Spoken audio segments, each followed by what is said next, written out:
परम पूज्य श्री पंडित जी महाराज की जय। श्री गिरिराज धरण की जय। हमारे परम पूज्य श्री बाबा महाराज यदा कहा करते कि हमें संसार के लिए नहीं रोना चाहिए। यदि हम संसार के लिए ही रोते रहे तो प्रभु के लिए कब रोएंगे। यदि हम संसार को ही रिझाते रहे तो भगवान को कब रिझाएंगे। और यदि हमारे आंसू श्री भगवान के लिए बह रहे हैं तो हमें संसार के लिए नहीं रोना पड़ेगा। यासों अपनी एक एक वस्तु को श्री भगवान के ताई संभाल के रखे। परम पूज्य श्री बाबा कहते अपनी एक एक चीज अपने जीवन की सिर्फ भगवान के लिए संभाल के रखे।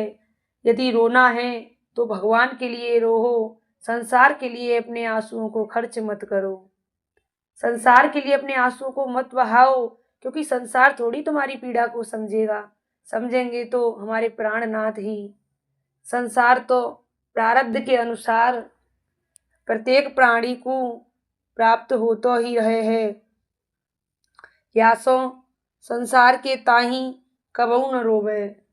संसार के लिए अपने समय को, अपने आंसुओं को खर्च न करें, क्योंकि संसार के लिए रोने से कुछ भी प्राप्त नहीं होगा। अगर आप भगवान के सामने रोते हैं, अगर भगवान के लिए रोते हैं तो भगवान आपको रोता हुआ नहीं देख सकते और आपके लिए दौड़े चले आएंगे।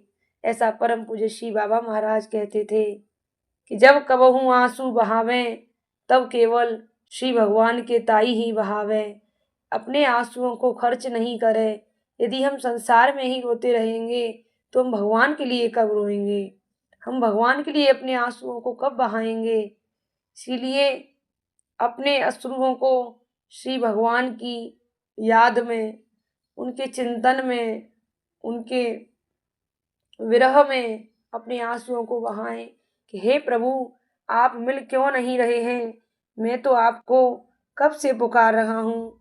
हे नाथ, आप कब आओगे। मैं इसी इंतजार में हूँ कि जब आप आओगे तो मेरा वह दिन आखिरी दिन होगा। रो रो कर भगवान को पुकारें और अपने आंसुओं को संसार के लिए न बहाएं। परम पूज्य श्री बाबा महाराज कहते सिर्फ भगवान के लिए अपने आंसुओं को खर्च करें, संसार के लिए नहीं। परम पूज्य श्री पंडित जी महाराज की जय। श्री गिरिराज धरण की जय।